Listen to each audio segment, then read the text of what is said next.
Excellent. Welcome everyone to our evening program about Yale and YANA and Friends, women helping women in the nonprofit sector. As YANA likes to do it, we celebrate things in ways that highlights smaller nonprofits and good work that's being done around the country and the world, and tries to bring a platform and help amplify the voices for people who may not have that opportunity. So thank you all for joining us. I saw from the registration list that we have people from both coasts, as far away as California, Illinois, Arizona, New Mexico, Texas, Rhode Island, and Maine, everywhere. So thank you all for joining us. And to those for whom this is your first YANA event, welcome to the YANA community. We're delighted to have you. So we have some terrific panelists with us, and I appreciate them all coming and sharing their time with us. Our first person is, and I'm just going to introduce them briefly, and then we'll go around in this order. We have Samra, you just wave when I get to you, Samra Ali, who is the operations manager at the Texas Muslim Women's Foundation, which is in the Dallas-Fort Worth area. Ashley Lucas, who is associate professor at the University of Michigan and also highly involved in the Carceral State Project and the former director of something called the Prison Creative Arts Project. So we'll hear some more about that. And then we have someone with whom I apparently went to Hebrew school with back in Philadelphia, Lauren Yanks, who is Divinity School class of 2019. She is the founder and executive director of the Blue Butterfly Foundation. And before we get started, I just want to also let everyone know that we will be recording this. We'll save everything that goes into the chat and the Q&A. So if you have any questions, if you'd like to share other resources, please feel free to type that in. We will definitely share that with the group later on when we share the video. And if you have the resources or organizations that you think that should be getting some recognition that may not otherwise get that. So without further ado, I'd like to start with Samra. Just if you could just tell us a little bit about yourself and about the Texas Muslim Women's Foundation. So hello, everyone, and welcome. And that's one of the perks and sort of the catch-22 of having a last name Ali. We're always the first ones to be called out. But I'm used to that. So anyway, but thank you, Rachel, for inviting me. So my name is Samra Ali. I work with a nonprofit social services organization called Texas Muslim Women's Foundation. We primarily work with victims of domestic violence. That's where we started. And then it just started adding programs to it because we learned that there's no such thing as just victims of domestic violence and services that go into that. There are immigration services, there's childcare services, there's a divorce attorney involved, there's counseling involved, there's trauma involved, there's housing involved, there's shelter involved. So we kept on adding program after program, and it has become its own little octopus of a organization, which has just grown beyond where we can have it, but we keep on adding programs to it. We recently, in the past 3 years, we also added a refugee advocacy program for women who are from refugee homes who've made it to America, but then they have this trauma of not being seen, not being heard. They're always in their homes, and they're the ones that no one thinks about because even they don't think about themselves because they're so busy getting their family life and their homes back in order that they don't even think that there are resources out for them. So to make them familiarize them with the home that they're in now, how do they see America as their home, the space where they are, and understand what's happening.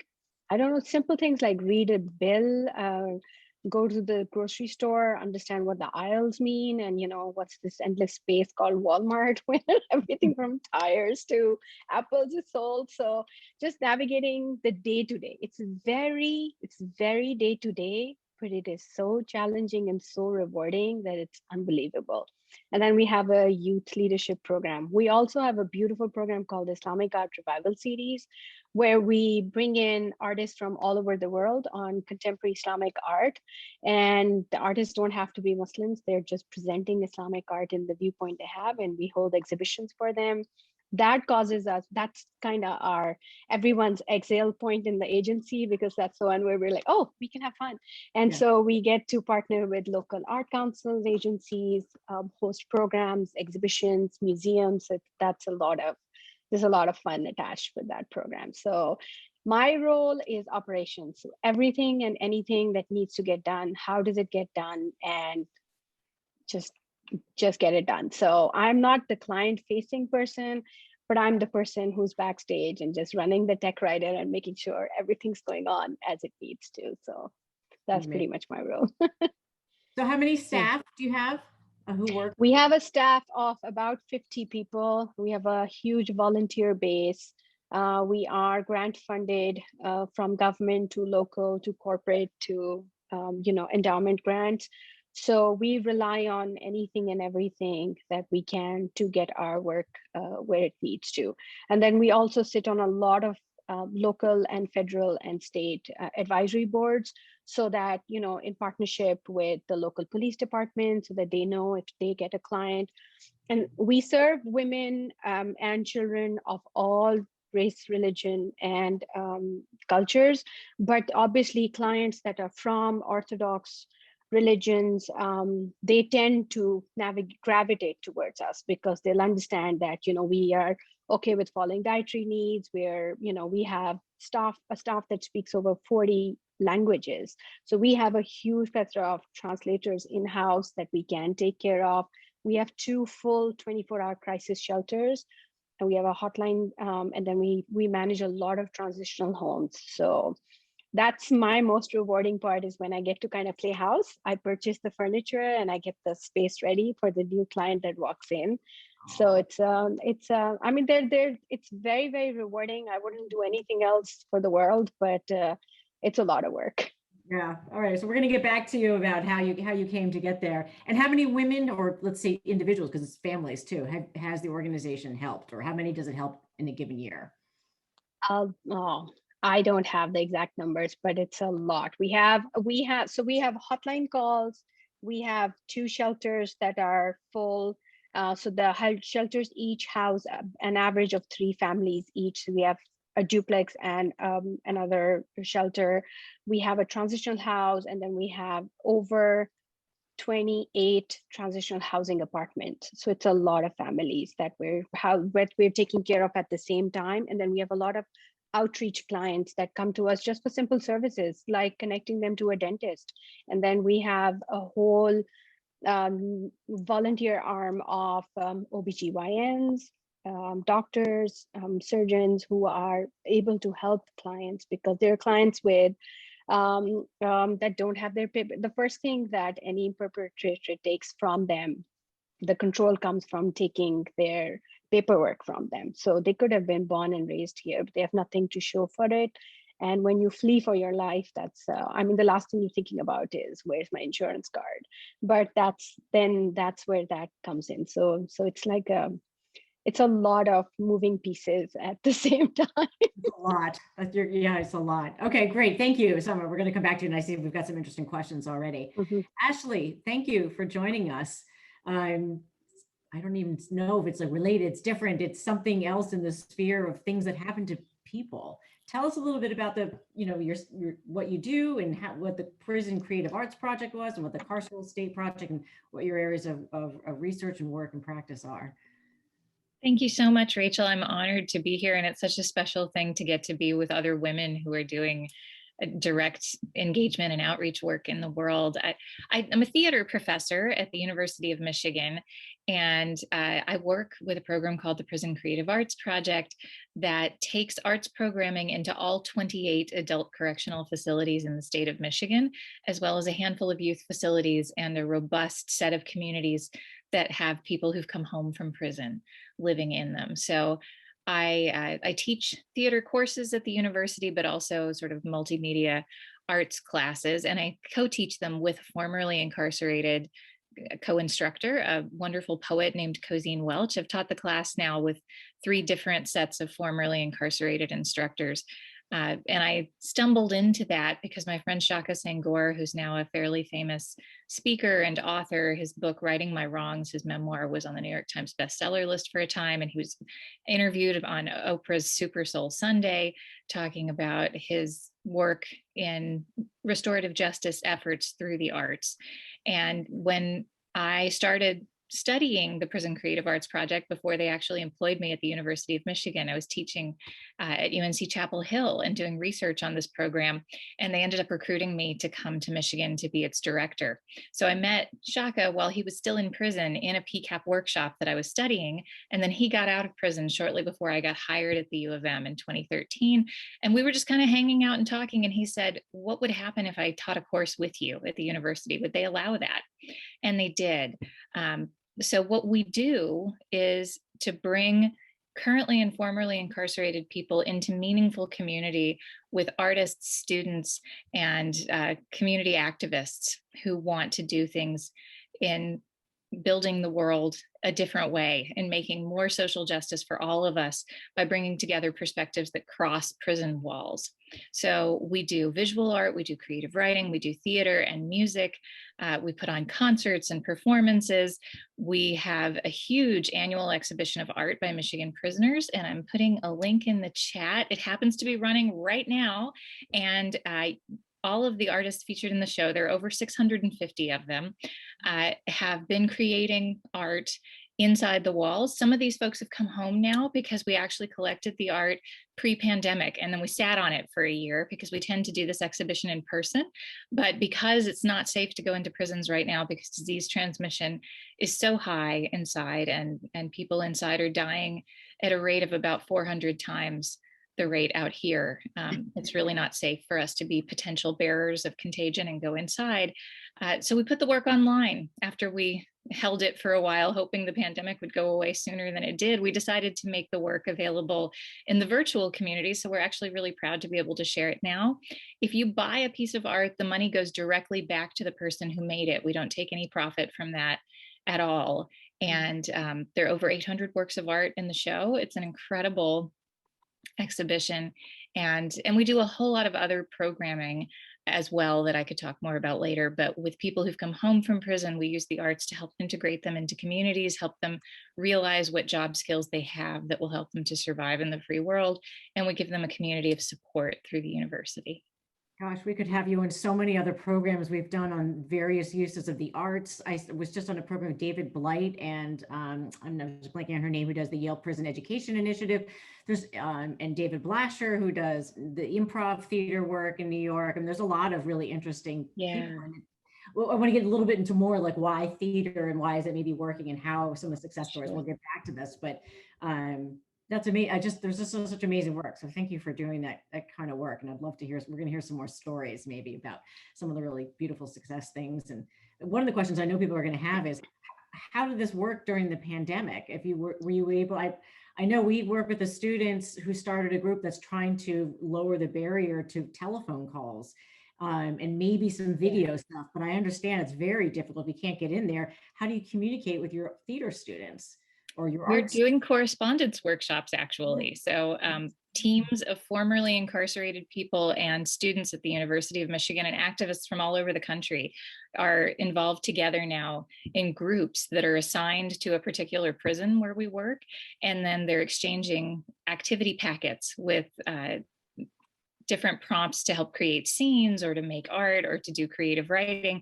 And as the responses start coming back, our team includes highlights from all the packets that are coming back in, because the people inside can't even congregate with each other in prison right now. So as if we were all incarcerated in the same women's prison and we were all part of the workshop, we wouldn't necessarily know who else was in the workshop or be able to see one another's work, even though we're in the same prison, because people are so divided and isolated, particularly during the pandemic. So we're sending the work that our students and community volunteers are doing into the prisons along with reproductions of the work that's being sent out to us. And in the end, they create collaborative performances that we put on Zoom. And then the links are available through our YouTube channel for anybody to watch. But we're particularly excited that the families of the folks inside could see a piece of their work portrayed by our folks out here, including a lot of people who serve time, some of them friends with the people inside, portraying their stories and getting their work out into the world. Beautiful. Okay, wonderful. Thank you for sharing. And we're going to get back to you as well. Lauren, I'm going to turn it over to you. You do some very interesting work. You seem to carry a lot of it on your own shoulders, literally. As you said, you've carried stuff overseas. So tell us about yourself and the work you do in the Blue Butterfly Foundation.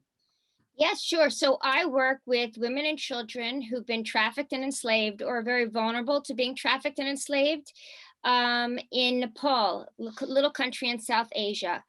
And Nepal has a specific problem with being trafficked because it's this little landlocked country, very impoverished between two rising industrial giants, India and China.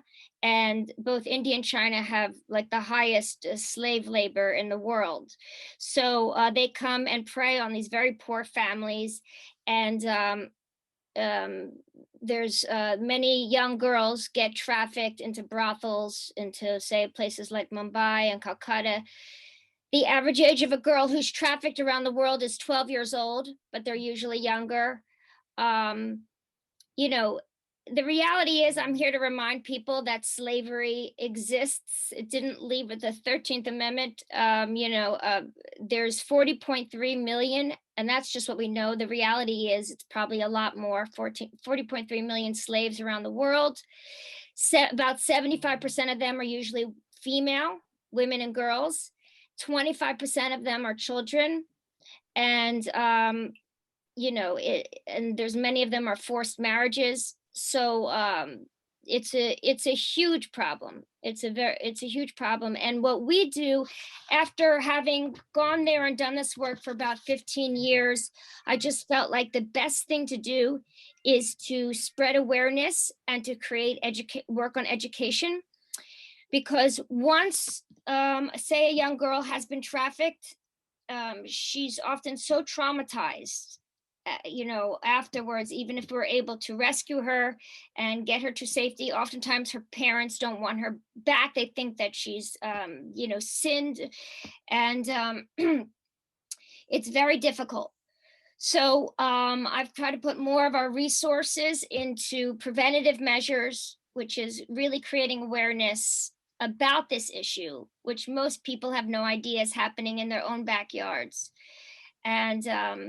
And really creating places of education, especially for young women around the world, where many women are discriminated against and told not to get an education. And you can really measure a society by how educated the women are, right? It changes the whole dynamic of a society. When women are educated, their children are more likely to live to their 5th birthday, right? When a woman is literate, her family becomes literate. When a woman works, she puts 90% of her makings back into her family and her community, where men only put 30%. Sorry, men, I don't know what you're doing with that other. And so there's less corruption, there's less war. So overall, educating women and educating girls, to me, is where I want to emphasize and put most of my efforts. And it's an all volunteer organization. So yeah. And you were used to go over there. What have you been doing during COVID since the inability to travel? How have you stayed in touch with the people over there, the girls? So I Zoom my kids every morning. They're in places now. We pay for them to have a decent lodging and Wi-Fi.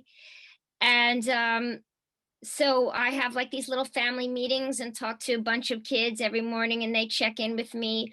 Since I haven't been able to go there, a lot of our schools fell apart during coronavirus.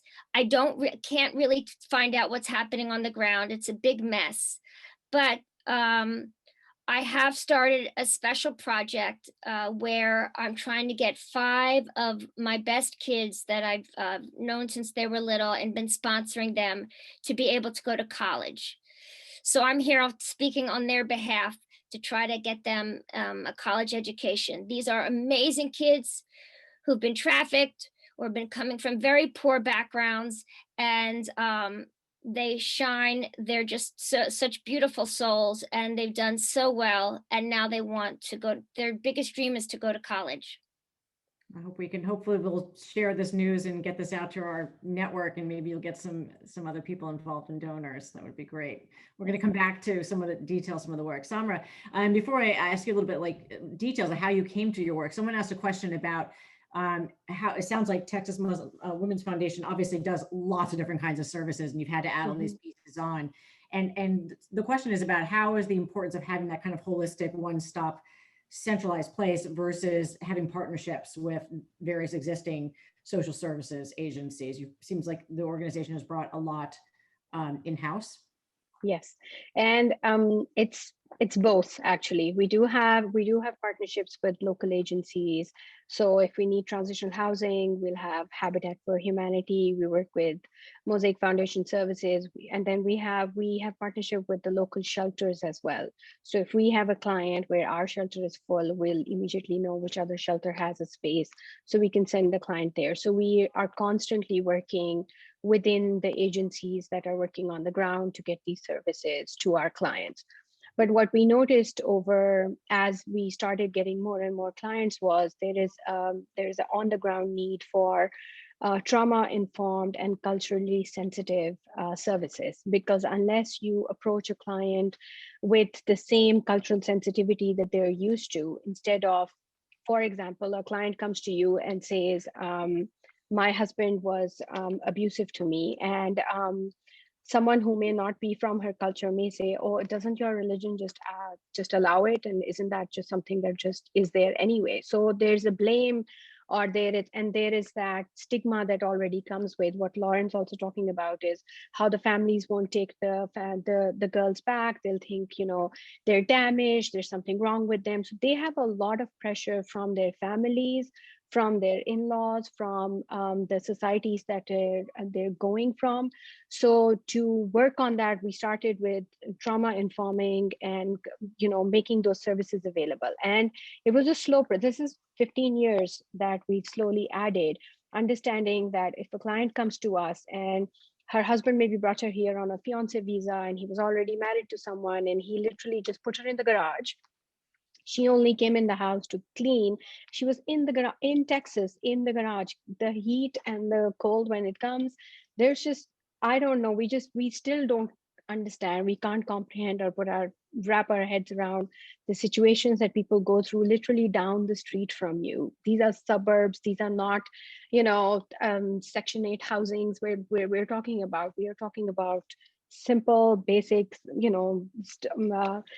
brick and stone suburbs, but that's where this is happening. So you need to be able to, then immigration was needed, then childcare, then the divorce attorneys needed. So it's added and it's evolved over the years. And then trauma, because of the trauma involved, we need counseling services. So we have a lot of partnerships because the need is so vast, and this need for the services is so time sensitive and critical, that it has, plus it has really helped us. Our success stories have increased and become more stable, where the client's not going back to the abuser because all these services are available to them without a gap coming in. There's not a gap in, oh, this, wait, I'm still reaching out to that agency, the lawyer's not available today. But because it's ours in-house, there's just, we can literally just carry them from one step to the other without seeing the gap. So that's amazing. And you said 15 years or so of this organization. Yeah. Have you been with the foundation since the very beginning? How did you come to this work and this organization? So I joined the work. As I tell everyone, all good things come to me from my children. My children did a lot of volunteering and, different. So they started working with Islamic Art Revival series, and they were volunteering with their exhibition. And we thought, okay, it's a fun thing, we'll go. And true story, I went to pick up my son from there, and I said, hey, my daughter's on the panel as well, so she will tell you. So yes, it's because of them. Shout out. Yeah, because I went to pick him up and he said, oh, they need help packing up. And I said, okay, sure, let me help them. And you just get in that mom mode, let me just get him out of here quickly. And then they said, why don't you come with us for dinner? I said, wait, I have a daughter too, I'll put her, she loves art, let me bring her. So I went home, picked her up, and we all went out to dinner. And that's 7 years ago. So I started as a volunteer. I started working with the art program with the artists and a volunteer coordinator with them. But then eventually the ED, Dr. Hind, just brought me in she said, no, we need someone who can see the pieces moving and not panic, and just be able to make sure that the pieces are there as the services move along. So that's kind of, I'm like the grout in the tile, and all together. It's Yeah. amazing. It's amazing. Thank you. We're going to get back to that too, because I want to hear some other stories. Ashley, how did you come to your work? I mean, you said you started as a theater studies academic. I still am. I Still teach am. theater for the University of Michigan, but I came to the work because my father spent 20 years in prison in Texas, and I so relate to the things that both Lauren and Samra are saying about the incredible work that they do. There are these situations that people end up in their lives, and then the community exiles the person involved and often their families as well from what we consider acceptable society. People aren't allowed to be in the places where they used to be before, and they're not welcomed anymore, sometimes even by their own families. And I was always a theater person, and then I got involved in doing in trying to figure out what had happened to people in prison, because I spent the first 8 or 9 years of my father's incarceration thinking that I didn't know anybody else who had a loved one in prison. And yet I'd been doing all this reading that there were 2.3 million people behind bars in the United States. So how was it possible that I didn't know anybody? Because if we have a really conservative estimate that that everybody in prison has at least 2 people in their lives who know them well and who love them, then that's well over 5 million people who know something about prisons and what it does to our families, and nobody would talk to me about it. So I ended up interviewing other people who had family in prison. I was in grad school, getting my PhD in theater. And I just started telling everybody around me that my father was in prison, and I was looking for other people who had family in prison. And that was basically all I had to say. And then people just gave me these incredible stories. And I made a one-woman play that I started touring around with. I thought it was just kind of a graduate student project, but then every time I performed it somewhere, I got invited to do it somewhere else. And so now I've been doing the same play for over 15 years. What is it called? And it's called Doing Time Through the Visiting Glass. And it's a one-woman show because I was broke when I wrote it and knew I couldn't pay actors.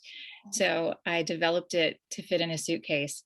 And I started traveling around, and then people told me, oh, you have to get to know the people who are doing theater in prison. And here I was getting a PhD in theater, and nobody had told me that people did theater in prison. And that was how I found the people at the Prison Creative Arts Project and started studying them. I met a whole bunch of other folks. And last year I published a book called Prison Theater and the Global Crisis of Incarceration that came out from Bloomsbury. And it's about theater happening in prisons in 10 different countries around the world, and how folks in prison are using theater to accomplish other goals that they have in their lives.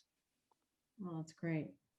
Excellent. Well, now we're going to have to share the links to your book, and hopefully are you going to still, maybe after COVID, get out and be able to perform the show?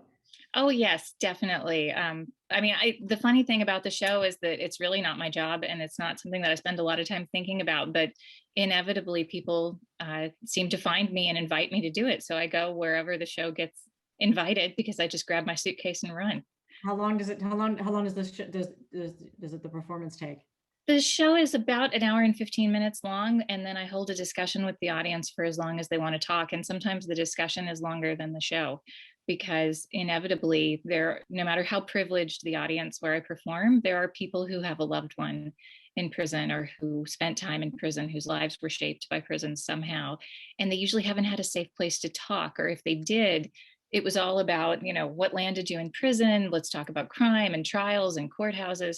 And it's very seldom about the much deeper, longer lasting impact that prisons have on our families. How do you continue to love somebody when there's literally a prison standing between you? How do you explain at school that your father can't come to the Father's Day event because he's in prison? It's not something you're supposed to talk about in polite company. So giving families a space to have that conversation is as much a part of the show as the show itself.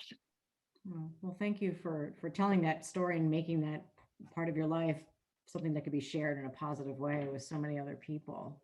I want to hear some more about that, but thank you again, Ashley. Lauren, how did you come to this work in Nepal and to create the foundation? Yes, so I've always been really interested in children's rights, and I started reading a lot about young girls being sold into brothels. And I just was so horrified reading a bunch of stories and how Nepal had such a problem with it. So I got to the point where I felt people say, well, how did you become an activist? And it just became more painful not to act. So I decided, I was working as a professor and writer, and I decided one summer to go to Nepal and work with an organization and do some trauma work with these women who had been rescued. And I went over there and had them write stories. And for those who were illiterate, we put on drama. We did a lot of arts, and it was very therapeutic. They taught me their Nepalese dance. It was just such a beautiful experience. I also ended up purchasing sewing machines for them to help them give them sort of vacation as they tried to get back into the world. I also just met at a few different organizations I worked at, just these beautiful kids who were so open and loving and coming from such impoverished backgrounds. And I just started teaching in all these different places. And it just felt like having come home in one of these mysterious things. It was very beautiful. And I've been going back ever since. And I actually lived there for a couple of years. Excellent. Well, thank Yeah. you. Do you want to, yeah, we'll get back to a little bit more about kind of the needs of these organizations and some of this other, and you can tell some stories too. But let's go to thinking a bit about the work itself as well. So Samra, maybe, tell us a little bit about what you said. There's some rewarding aspects setting up the house for transitional things. What are some of the most rewarding aspects of what you do, and maybe what's been like the biggest challenge you've had to face in your work? So the challenge, I think every single nonprofit will say funding and having people sort of believe the need. Just like Ashley said, that, she spend all these years living with something and just not knowing that someone else is also going through that. Lauren said the same thing, where it's the drum that you want to keep on beating, and you don't want to have to beat it. You want people to just know. And the other thing that I think organizations face is, I remember somebody asking this in a grant workshop, is how do you make prevention look sexy? Like so good that they will pay for it. Because if you're putting in, and that's what Lauren's talking about as well, is if you can prevent it, there is no need for it. We don't want to be doing this work. We're only doing this work because there's such a dire need for it. We had a mom come to our shelter. She had been beaten black and blue so badly that her ankle was broken. And our shelter is in such a space that beautiful house. It's in such a space where it's close to the local schools. It's close to the buses. So we mark it in such a way that it's close to work. They can at least find work at a local shop or somewhere close by, so they can get started on their lives. Texas has a rule that there is a 30 day is the limit of crisis. So in 30 days, the woman who has been beaten black and blue with a broken ankle is supposed to be good enough to move out of that shelter and move out. We had to do advocacy with Texas Violence Against Women's Act and with all of these different advocacy groups, and presented to the court that there is a day 31 client. And so an act called Day 31 was passed, that there is no such thing as Day 30, that now she's suddenly fine. She's trauma-proof, her case management is fine, her health is back, and she can just walk out of there and go into an apartment by herself. A lot of these are women. This is the first house they've ever been in, out of their husbands, out of their own house. They get married, they're not treated well or whatever. They come to us, and then you're asking them to live by themselves. They are so terrified at the thought of the amount of double security locks I've had to purchase for every single woman who moves in, to give her that peace of mind that you can lock it and you will be fine on your own. Because apartments are also, they're mixed housing. You have to walk in the dark. So this client who had her broken ankle, her children would not leave her side. She had to drop them at school. Now, even the schools, we've talked to them, so the children are never listed as homeless, because if they're listed as homeless, that's a whole another drain that they're dropped into for the rest of their lives. So to make sure that they're never listed as homeless, they're listed as living at our residents of this house. She had to walk from, because our house is less than a mile away, buses don't come to the elementary house if it's less than a certain radius, because they don't come to you then. So we had to go to the local ISD, present to them the need of our client and our shelter, and ask them to create a bus route that would always cover our shelter. I mean, this is like, you would think this is a no-brainer. This should just be available. But these are all these things that are just never there. This client was finally, because she would limp all the way to the school to drop her kids, right? So finally the bus got done. She started getting her life back. She went through counseling. Her children went through trauma counseling. She went through the divorce. She went through the child custody thing. At her final custody hearing, her own family and her in-laws family was there to tell her that you are doing the wrong thing. Mm. You will never be able to go anywhere else now. You have shamed us, and this is not what you needed to do. So we took extra case managers with us. So we had people standing behind her and we're like, you go, it's okay, just tell them, you know, this is what it is. And she was able to stand up because she knew that there were these other women who were standing behind her and who were saying this. She went on ahead, she got her GRE test done, she gave her ESL test, she got her degree certified, she went through college, she eventually became an advocate for the agency, and her children have now graduated college. So every time we talk about her, everyone is just crying in a different state. Remember when this happened? So there's a story a day, but the thing is that we don't want to have to share these stories. These are not stories you want to be telling, that you want to be sharing, because we are women. I see myself, I see my children, I see my mom, I see my sisters in every single face that I talk to. And when you don't want to see that with your own family, how can you see it with anyone else, you know? So that definitely is, and then the other thing that this is not a faith-based organization, it's a civic organization. But for me, I'm doing this because I feel this is God's work. You have to do it. And then there's a criteria in Islam there's a criteria of excellence. It's called ihsan. That means excellence, to do something beyond what is required of it. And then the way that you achieve excellence is you can see God you can see God watching you while you're doing what you're doing. And if you cannot do that, you can at least imagine that whatever you're doing, God is watching you.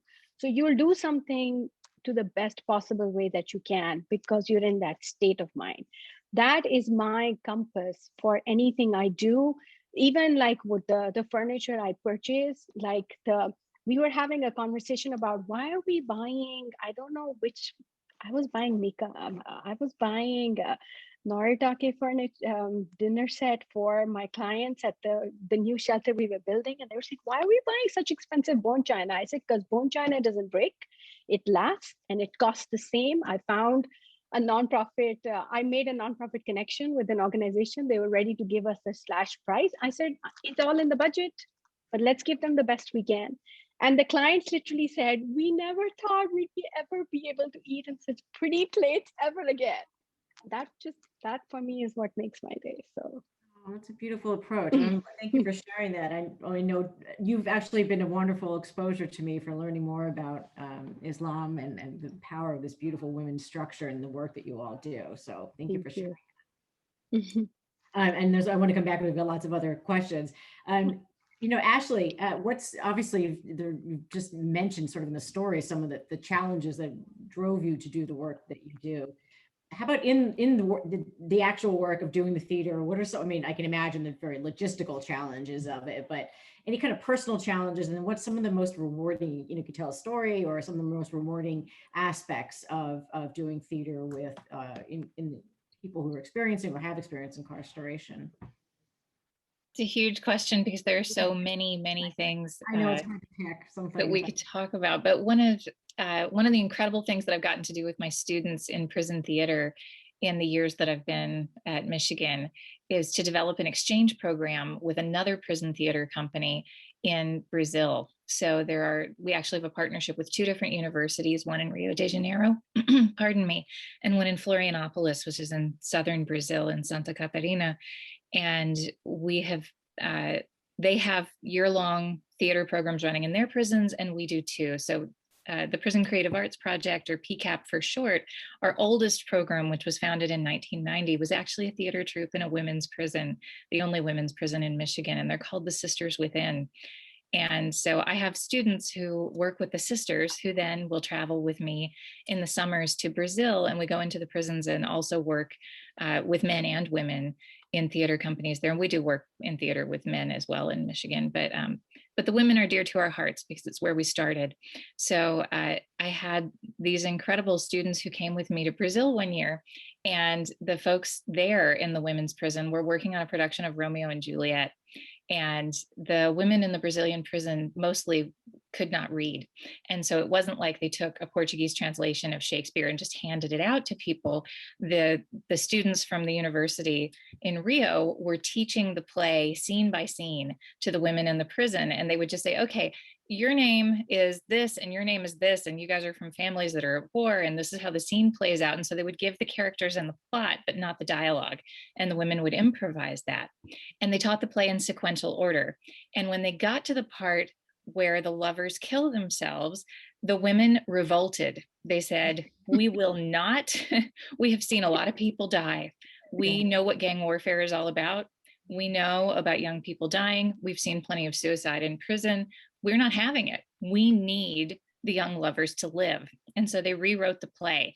And the way that it played out, I'm in the audience with my students not knowing that this is coming.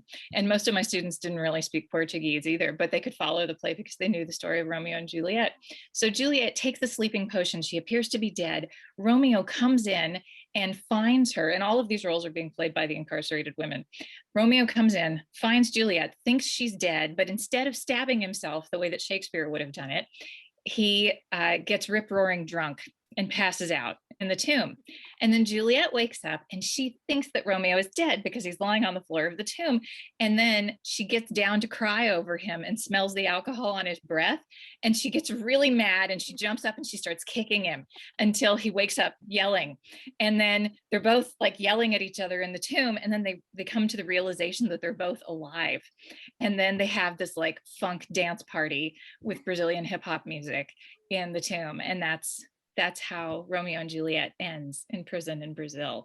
And to see the women say, like, who the heck is Shakespeare anyway? What authority does he have to say that everybody has to die and that we have to live in this place of tragedy? We are going to claim hope and joy and the ability to survive. And I live with the image of those women dancing in my head because they found a way to survive in an incredibly difficult place. And I pray that they are still surviving in these really desperate times, especially in Brazilian prisons. But the fact that the theater gave them a space to publicly claim agency and say, this is who we are, and to tell it even to an audience who couldn't speak their language is something that I'll always hold in my heart. Oh, that's a beautiful story. Thank you for sharing that. There's so many other questions I want to give Lauren. Some positive, some rewarding aspects of what you do. Obviously, there are a lot of, for some reason, I don't even need to ask the question. There's so many challenges you guys are dealing with all the work, but some positive, some stories. Well, first I want to give a little foundation. So I'm going to stop it starting not positive, but just to show the resilience of the human spirit. I mean, the reason why people from India come and prey on these girls in Nepal is because they're very poor and they're lighter skinned and seen as exotic. So they say to their parents, we'll give $62.50 for your daughter and she'll go work in a factory in Mumbai and live a good life. And they see her as an extra mouth to feed anyway and don't have the money. So they let her go. And and then she's often either working 24 hours in a factory or then often ends up in a brothel. She is drugged. She doesn't know anything about sex. She is raped. She has to have 4 men an hour. I mean, if you've ever gone into one of these brothels, you know, you never sleep well again. They like virgins. They think the younger the women, that the girls they have, that they take in their vitality. And many of these girls, what's very ironic is that young girls are much more vulnerable to becoming HIV positive. And so once they start to look sickly, they throw them out. So it's just so sad. I mean, these are the most vulnerable among us, that the fact that they can come back and even dance and sing and put on plays and want to learn and want a new life is incredibly, I feel, uplifting. It shows just how resilient the human spirit can be. As far as a personal story, I would like to say something I'm dealing with now. Another problem with these very poor countries is that Western people can go in, Western predators can go in and prey on these very poor girls or boys. And I am working now with 2 girls who were taken by an American man who was a pedophile when they were about 11 years old. He was in his 50s or 60s, and he told their parents that he would pay for their education and take care of them and take them back to America, etc. And then he ended up bringing in more and more girls, and he started to sexually abuse them and abuse them in all sorts of awful, terrible ways. And you know, he pays off. It's so corrupt. Everybody there is Jeffrey Epstein. Everybody there is a billionaire, every American, and they pay off the whole neighborhood. So you know, finally, one of these I became very, very close to these kids. And one of these 2 young women, one of them came to me and she never told anybody, never her family, nothing. And she was able to tell me her story. And immediately the next day I went to the CIB, which is the equivalent of the FBI in Nepal.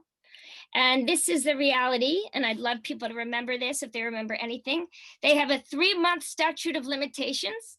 So if a young girl is raped and she doesn't report it in 3 months, you know, they're trying to move it up to a year. So they wanted the girls to go back into this place, go undercover and find girls that he's doing it now and catching them in the act. It's a place where it's a playground for predators. So I came home and I promised them that I would go to the FBI and that this is different than the CIB and we're not corrupt and everything would be fine. And I went to the FBI. I met the head of the International Sex Crimes Unit and Pedophilia from FBI he came from DC, I came from New York, we met in Philadelphia. I gave them like a file this big, told them all about it. And then I didn't really hear from him again. The good news here, I finally have some good news for everybody. So I'm down, not a Debbie Downer. I am trying to get these 2 girls who were his first victims to come to college in the United States. So I'm working with a visa specialist in Nepal. And he says, can you get a letter from the FBI saying that you went there so that we can try to get them a visa? I figured the FBI just forgot about us because we were 2 small potatoes and they didn't care. So I called the FBI a couple weeks ago, and the head, he was so apologetic to me. He said, I'm so sorry that it's been a year and I've not been in touch with you.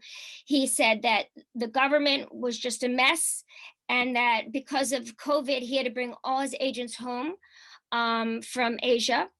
But now because of the coronavirus, they're taking testimony over the internet for the first time on computers. And so last Thursday, me and my beautiful, I call her my daughter, spoke out and we told her story to 4 FBI officers, and they're now taking this seriously for this man who still has about 100 kids in his care.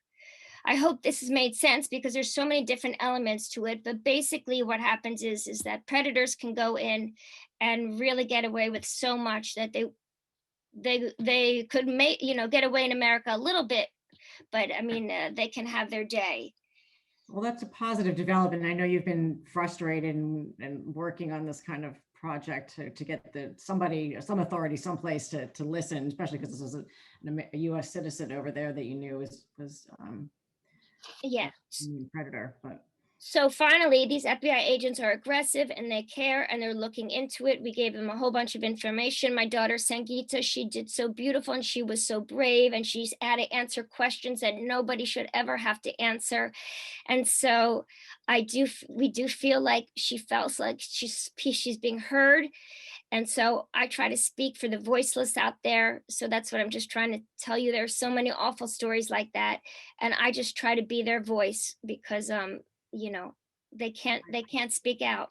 Thank you, Lauren. And I hope this is a way we can amplify that voice. So thank you for sharing the story. I'm glad there are some positive developments, at least on the kind of the slow wheel of justice for these kinds of very hard to get your arms around and get overseas and manage that. So I'm glad that's moving forward.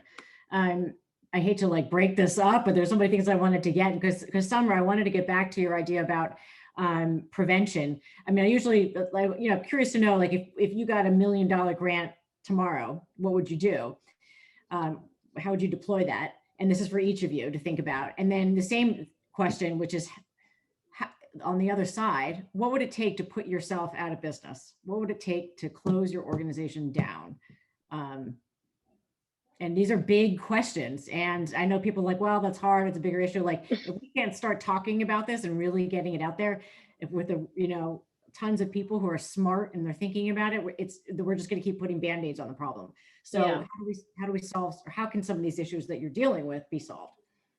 So my $1 million would right away go to at least pay off the shelters. And I would purchase a building. This has been a dream of ours, is to have one in-house building.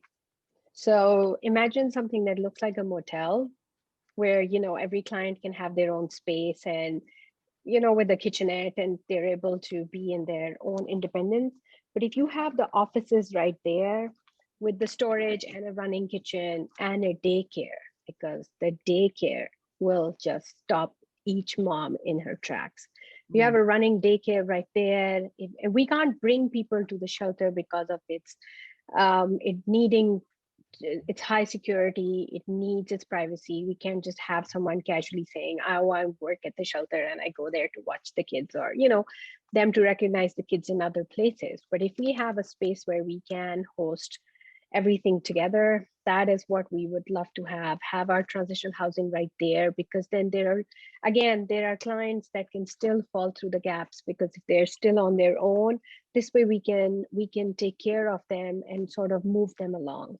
So if you go from start of, if a client doesn't miss any steps and the hotline call comes in, and that's the day you move her out of her situation, which can sometimes, that process on its own can take months. But if it's, let's say, the first day she called, you move her out, you send the cab to a spot, you're able to pick her up, you're able to bring her into the shelter.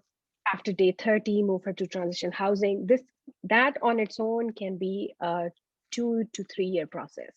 That's how much minimum we work with every client when they're working just on their speed. So you can imagine the amount of funding, hours, and resources this needs. So $1 million won't cut it, Rachel. You need to give me a lot. I know. It's 10 million probably. but I will still gladly take it, because we do need it. We need everything we can get. And then what will put us out of business?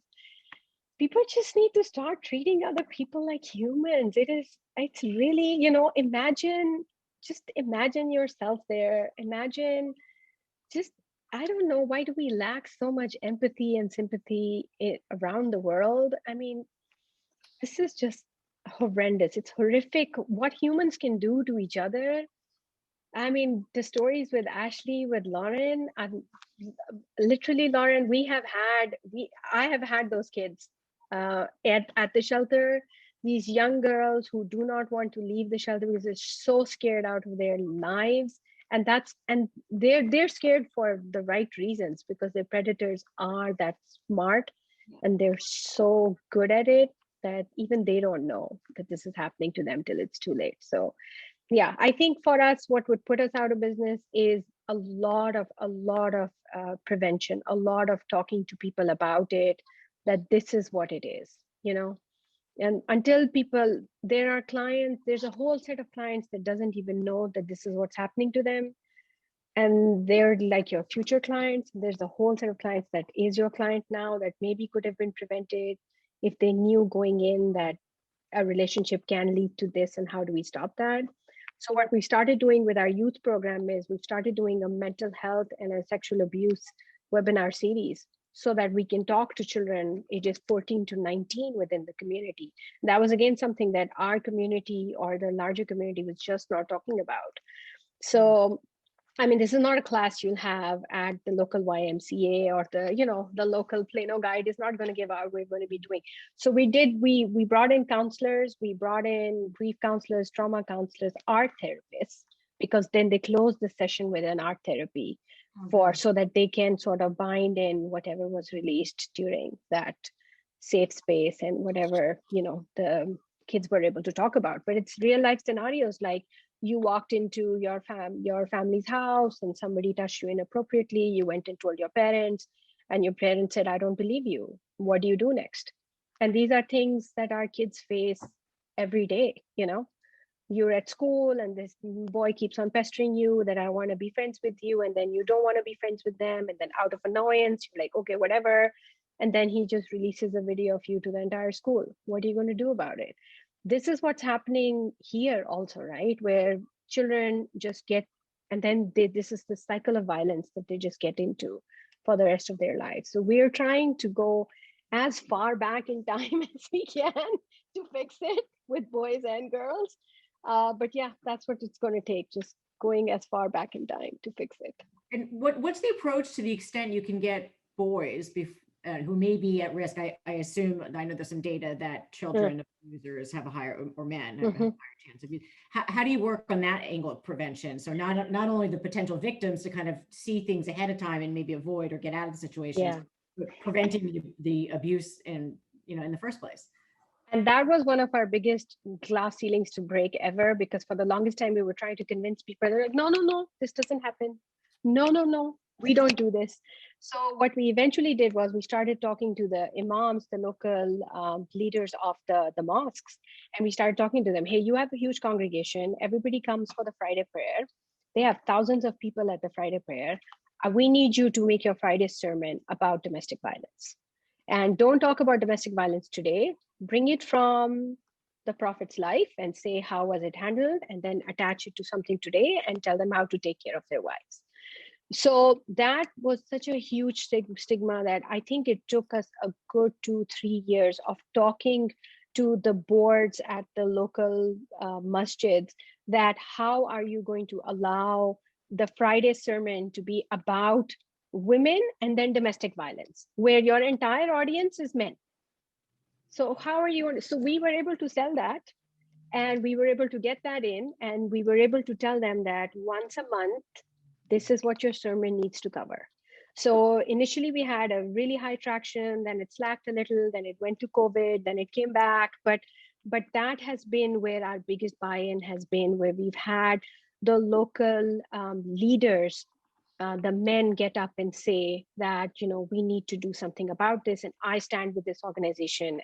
And then we started getting funds from the local mosques, because they get a lot more funding than we do, that we're going to fund this organization. So when you start getting that local trust, because the initial conversation was they're here to break up every single family and nobody's going to have a stable home anymore. Like, that's not how that works.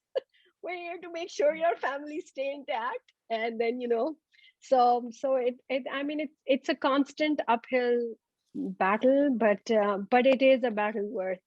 I would never bow out of it, out of exhaustion and fear. I hope not, but I would rather not walk this walk. Yeah, well, thank you. That's amazing work, you guys. Everything from getting a bus route properly done to 31 days legislation change to getting imams of all male Muslim Friday prayers to start talking about something they never talked about.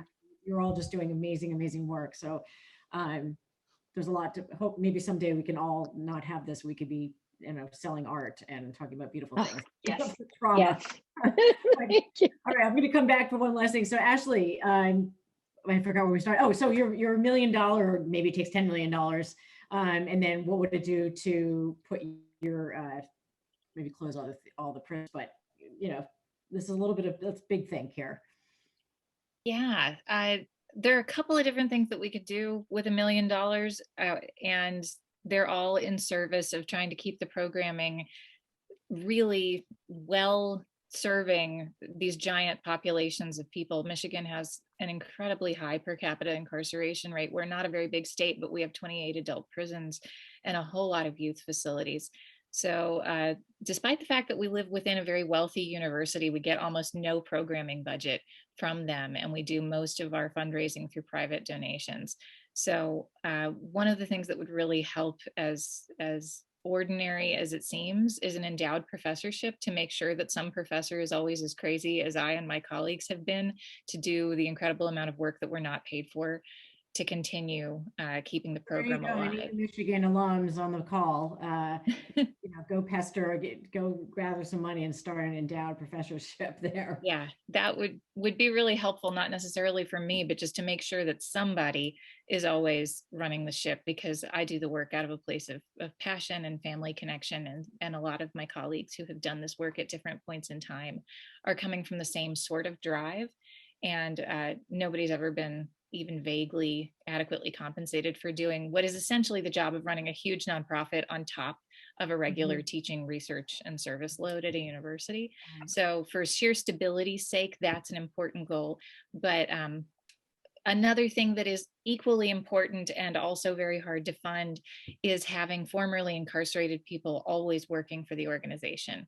And it would be beautiful. We have an incredible journal of literary writing, poetry, prose, and essays by currently incarcerated people called the Michigan Review of Prisoner Creative Writing that we publish once a year. And we had this little grant for a couple of years that let us pay a formerly incarcerated co-editor to work with my husband, who teaches in the English department and doesn't receive any compensation for running this journal. But we were able to pay the formerly incarcerated poet, who now teaches with me with money from a different grant. But it's really, really hard. We go around digging up money every year, and having people who have actually lived in prison involved in the work deeply from the ground up is incredibly important to shaping the mission of what we do, and making sure that we are always being as thoughtful of the lived experience of people in prison as we possibly could. Those of us who have not lived inside a prison, no matter how empathetic we are, can't think of all of those things, and what we have to say about it means something different than people who have lived it. So it's really, really important to have those folks as co-collaborators in every aspect of our work. What it would take to put us out of business is prison abolition. And that's a really controversial and difficult topic to talk about. But the folks at Critical Resistance, Angela Davis and others, have taught us that abolition is not so much about tearing down prison walls or getting rid of police departments as it is about building up all the other things that make you not need those structures that harm people. So if you think about the logic, we're here tonight to talk about women, so I'll talk about women. A lot of the women that I've seen in prison have been in prisons in about a dozen different countries in the world.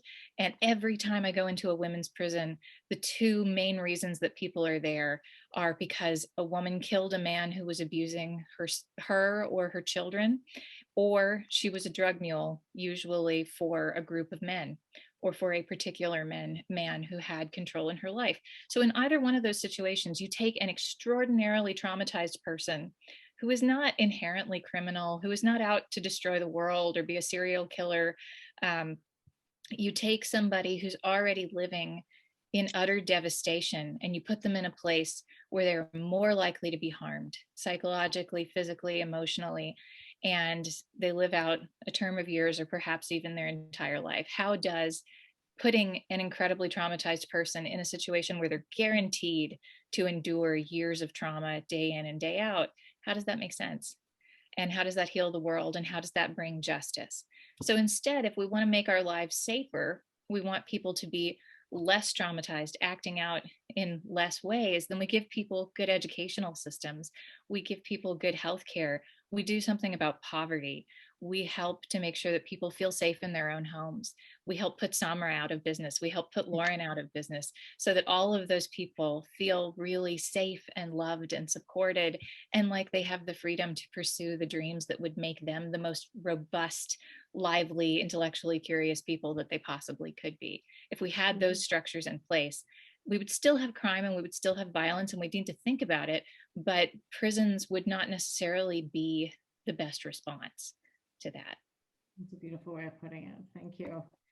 Lauren, kind of. All right, yes, I've been thinking of a lot of money. Project.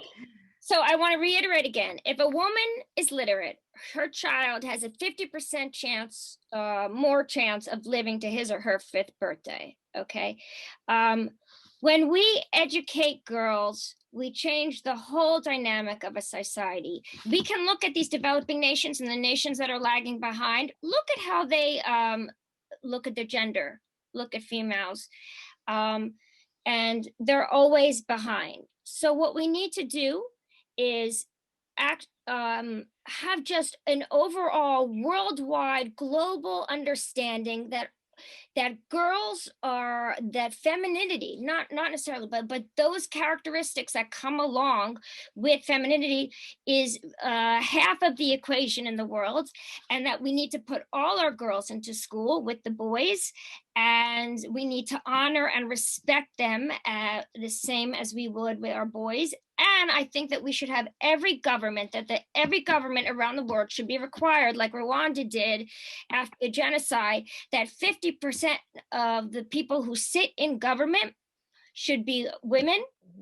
I think that would be a good way to start getting me out of business. I think we need more emotional and social learning, more holistic education, not just in other parts of the world, in our own education too. I'm a philosophy professor here and I'm doing a special thing on education. We still teach our kids here like we did for the Industrial Revolution and not how we are today. We have to just change the paradigms of how we educate everywhere across the world, and really look at the whole being and look at sexuality. Because if you're going to repress sexuality, it's going to come up in dark and sinister ways. So we have to bring all of this stuff to light. And I think this whole Me Too movement, I think what we've seen in these past very difficult years, we've seen it bring a lot of these issues to light and a lot of movement toward good. So yes, if I were president of the world, if I were king of the world, that's queen of the world, that's what I would do. To put me out of business. The idea, some talk about making sex work legal, as we just saw this week in Atlanta, with these Asian girls getting killed. That's a whole different conversation. I think that's even separate than that. I think that we wouldn't even need to talk about that if we were really empowering and honoring 51%. I mean, this is Women's History Month, right? And we're 51% of the population. We got a month history, and it's called history. It's her story too, right? So I think that we're out of balance and we need to create a better balance. So please create a better balance and put me out of work. Until then, you can help me put these 5 exceptional kids through college. These are the top leaders. I mean, so Blue Butterfly has educated thousands of kids throughout the years, and they're all exceptional in their own way. But right now we have 5 who want to come to America and study and become leaders, human rights lawyers, women's issues, and it is their biggest goal. And I've been putting them through SAT classes, and we're applying for schools here. Help them get an education, and they will go out and change the world. So yes, thank you. We're going to share your organization, so there'll be ways for people to help support that too.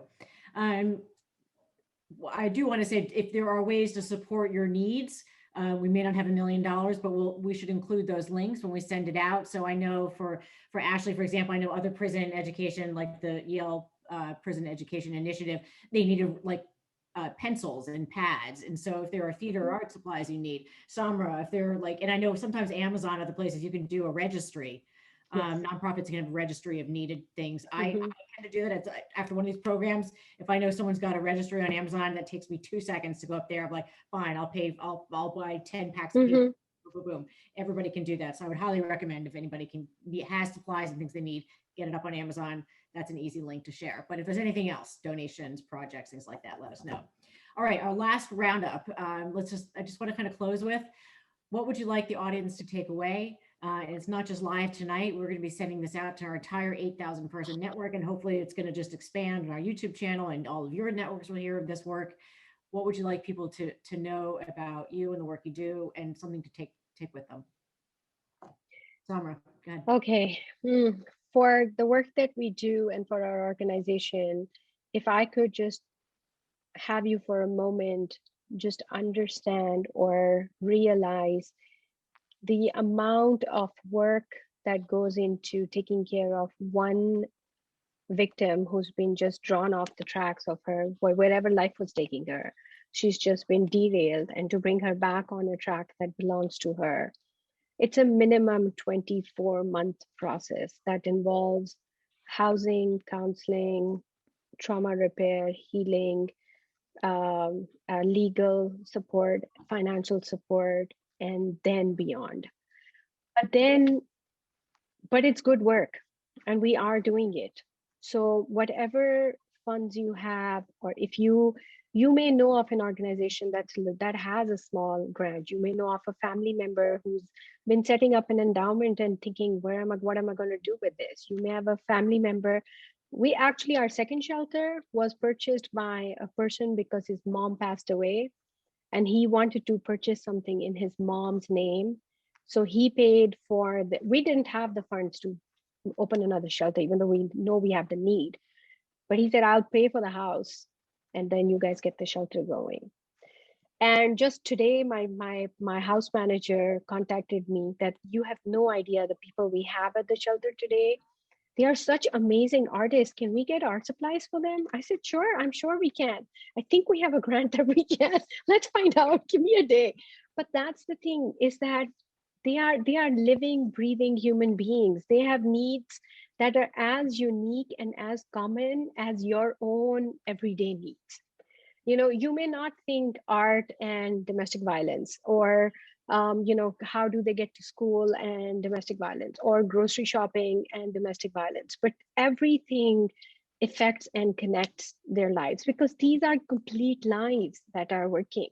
So if you can find it in yourself to recognize and understand, and please, if nothing else, believe the person who tells you that she's going through this. Immediately believe her and give her a hotline number and have her call. We've had clients drive. We had a client drive from Michigan. That's how desperate she was. She put her kids in the car and she drove. We have had clients fly from other parts of the country because they couldn't trust any other shelter. So it's not, you may think this is a local small thing that's happening. We have literally affected major parts of this country. But please, when you hear someone, when you hear a victim, when you see something happening, offer them the support that they need, because they don't even realize that there is a way out for them. So we're women, we're here to support women. And I think the best way of honoring and supporting women is to know and see the signs and then be there to help them. Because all this work that Ashley is doing, that Lauren is doing, these are all things that nobody out there will tell you, hey, we're going to this game tonight and this is what's happening. These are all very hidden, very internal struggles. And, pay attention to people and their needs and be sensitive to them. If they're not having a good day, something's gone wrong with their day, and it's okay to give them, give them a moment and just believe them. So thank you. That's beautiful. As usual, all the stuff. Ashley, you all have such compelling stories and just beautiful ways of articulating the work. But Ashley, go ahead. Well, I just want to say, since this is our last pass around, how deeply honored I am to be on this panel, both with Lauren and with Samra, and to know more about your work now through being a part of this experience. I think that all of our struggles are interconnected, and I'm so moved that you exist and that you're doing this work in the world. So thank you. what I want people to remember is that there but for the grace of God go any of us, as my mother would say. It is not unimaginable for any of us to end up in prison. And people in prison are something more than the worst thing they ever did. We tend only to talk about incarceration in terms of what landed people there, how much should we judge or not judge them, and the successes or failures of our criminal justice system. But there's a bigger thing at stake here. There are several bigger things at stake. There is the humanity of all of us and how we treat one another in the names of our state, in the names of our public safety. And then there is actual public safety, which is not helped by prisons. Prisons make the world more violent. People become more fearful, more skilled at inflicting trauma upon others. Prisons are places that make us worse versions of ourselves, not just the people in prison, but those of us who condone putting people in prison. It makes all of us worse versions of ourselves, and that does not make us safe. So if we can help people in prison to be seen and heard in their full humanity, which is what we're trying to do at the Prison Creative Arts Project by getting their writing, their performances, their visual art, their music out to the world, then we might see in ourselves the things that we have in common, rather than deciding that there are certain people that we're going to exile from our lives forever. We might help one another in full community to all live better lives. Beautifully said as well. I know there is a lot of interconnection between you all, and I didn't think about that so much from the beginning, but the deeper we go into the discussion, the more I see that. Lauren. I want to just thank everybody for being here and listening to us, and I'm also very grateful and feel very blessed. I feel that what I'm trying to do is bear witness to these stories, and I feel there's something really holy and important about bearing witness and listening and hearing. I I'd like to say that even though we have so many problems here in America as women, we have so many challenges, we have still won the lottery. And I'd just like us to realize that in many ways, right? There's still chances to grow, and really look at your life and really feel see the blessings in it, and think about how many people around the world are living in such dire poverty. The kind of poverty that I work in is something that you can't really express. You have to feel it, you have to taste it, you have to touch it. You've got to, live in it to really fully understand. So I feel like, for me, I just feel like somehow, I don't know why, I feel like I'm a conduit trying to take from those who may have a little too much to those who have too little, and try to create a world that has greater balance. And I think we'll all be happier if we live in a more balanced world, if we cared for each other, if we realize that we're all one, that we're all connected, that race doesn't really exist, it was created. That we're all just living this human experience, no matter what we are. And I just think that, again, a rising tide lifts all boats. And as we women in America become more powerful, let's reach out to all our sisters and brothers around the world. And thank you so much for hearing us and hearing the stories of my kids. Thank you for sharing, all of you, and for sharing some of your evening with us, and for those who have joined us online and will be watching the video. I hate to leave you. I wish we could all sit in a room and break bread, and but just beautiful, beautiful work. So empathetic, so articulate, so heartfelt. I hope we can all stay in touch. I hope this program brings a little more recognition to the work you're all doing. And I hope we can continue to support each other. So have a beautiful, safe evening. Stay in touch. Please send us any other resources for any way that we and other people in our network can help. And hopefully someday we can put everybody out of business and make this a better balanced, safer, healthier world for everyone. So thank you again from the bottom of my heart. Thank you. Thank you Thank you so much. Have a good night. Thank you. Thank you.